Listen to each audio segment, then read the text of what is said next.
আসসালামু আলাইকুম। আমার আপু আর ভাইয়ারা সবাই কেমন আছেন? আলহামদুলিল্লাহ আমি ভালো আছি। তো বৃহস্পতিবার আর শুক্রবারে একটা ভিডিও নিয়ে চলে আসলাম। এটা বৃহস্পতিবার রাত্রে খিচুড়ি রান্না করতেছিলাম আর ভর্তা বানাইছি, এগুলা ভিডিও করতে ভুলে গেছিলাম। 6 পদের ভর্তা বানিয়েছিলাম।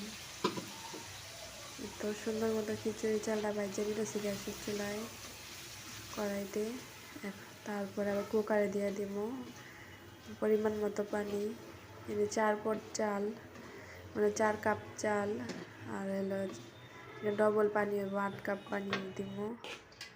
সুন্দর মতন দিয়ে দিছি, ভাজা হয়ে গেছে, ডাইলা দিছি। এখন পানি দিয়ে দিব, 8 কাপ পানি একসাথে মাইপা নিছি, সেটাই দিয়ে দিছি। সরানো রাইখা দিব, কুকারে বসাই দিব। তো কুকারে বসানো হয়ে গেল, বাচ্চার কাছে যাবো। বাচ্চা দিয়ে যায় দেখি ঘুমাই গেছে, সন্ধ্যাবেলা ঘুমাইছে, সারাদিন ঘুম আসে নাই। ওর কাছে যা বসতে বসতে ওর বাবাই চলে আসছে, মইনুলের বাবাই, আমার হাজবেন্ড। তো বাচ্চার লেগে চকলেট নিয়েছে, আর আমি বলছিলাম বাকরখানি আইনো। বাচ্চার লেগে রুটি আর কমলা আনছে, আর আমার জন্য ডিম আনছে, হাঁসের ডিম। আমি যেহেতু যে লাইফস্টাইল ফলো করি, আমার রাত্রে একটা ডিম লাগেই, পোস্ট করে খাই সরিষার তেলে। এতে সুন্দর মতো এটা ধুয়ে রাখুন, ধুইয়া জড়া দিয়া তারপরে ফ্রিজে রাখুন। তো শুক্রবারের বাজার নিয়ে আসছে, এগুলো শুক্রবারের বাজার। 1.5 কেজি পরিমাণে গরুর গোস্ত কিনছিল বাচ্চার লিগা, আর হলো বট কিনে আনছে 1 কেজি গরুর মাংস। এই যে কটুক বলছে আমার বিরিয়ানি রান্না করো, এই বাটির টুক দিয়ে বিরিয়ানি রান্না করুন। আর 2 কুলটা করে রাখছি, পরবর্তীতে খাওয়া যাব।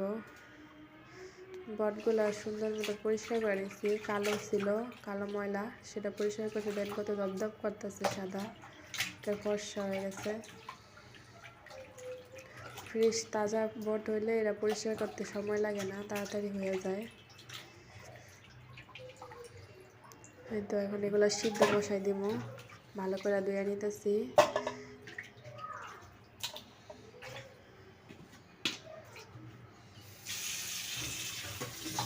তো আরেকবার ধুয়ে নিব।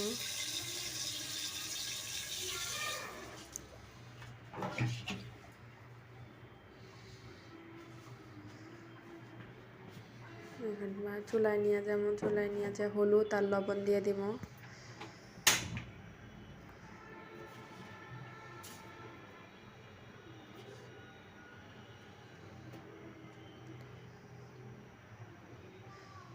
আমার যেহেতু ছোটোবেলা থেকেই গ্রামে বড় হয়েছি, গ্রামের আলো বাতাস গাছপালা, গ্রামের পরিবেশ আমার কাছে অনেক ভালো লাগে।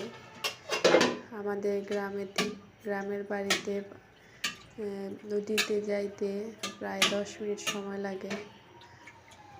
বর্তমানে এখন আমি ঢাকায় থাকি, আমার ওইসব জিনিসের মায়া এখনও টানে।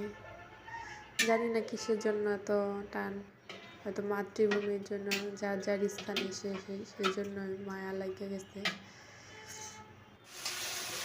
এই তো এটা সিদ্ধ করে রাখা দিচ্ছি ঠান্ডা হওয়ার লেগা। একটু বিরিয়ানির জন্য মশলা কষাই নিতেছি। এখন নিজের টুক মাংস দিয়ে বিরিয়ানি রান্না করুন বাচ্চার জন্য, আমরাও খাবো। দুপুরবেলার লেগা রান্না করতেছি, অল্প মশলা দিচ্ছি। আপনাদের বিরিয়ানিতে বেশি মশলা দিলে খাইতে পারে না, ভালো লাগে না তার বলে। আমার হচ্ছে বেশি মশলা দিলে খাইতে পারি না, গন্ধ গন্ধ লাগে। অল্প মশলা দিয়ে রান্না করছি। তো একটু পানি দিয়ে দিব, কষাই দিব সুন্দর মতো। অফ ক্যামেরায় পানি দিয়ে দিচ্ছি, সাথে আলুও দিয়ে দিচ্ছি, সুন্দর মতন কষাই দিব।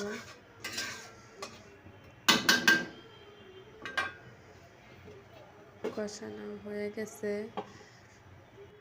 এটা অফ ক্যামেরায় কষাই ফেলাইছি। চালও ভাজছি, বাচ্চা একবারে মনে করেন বসাই দিছি কুকারে দিয়ে দিলে তাড়াতাড়ি হয়ে যায়। এখানে আবার বটগুলো সুন্দর মতো কাইটা নিতে ধুয়ে নিতেছি, 2-3 বার করে ধুয়ে নিয়ে নিব। এখনকার বাজারে যে দ্রব্যমূল্যের দাম সব কিছু হিসাব না করে খাইলে হয় না। এনে 300 টাকার জন্য 3 দিন ভাগ করছি, যেন পরিমাণে অল্প হোক তারপরও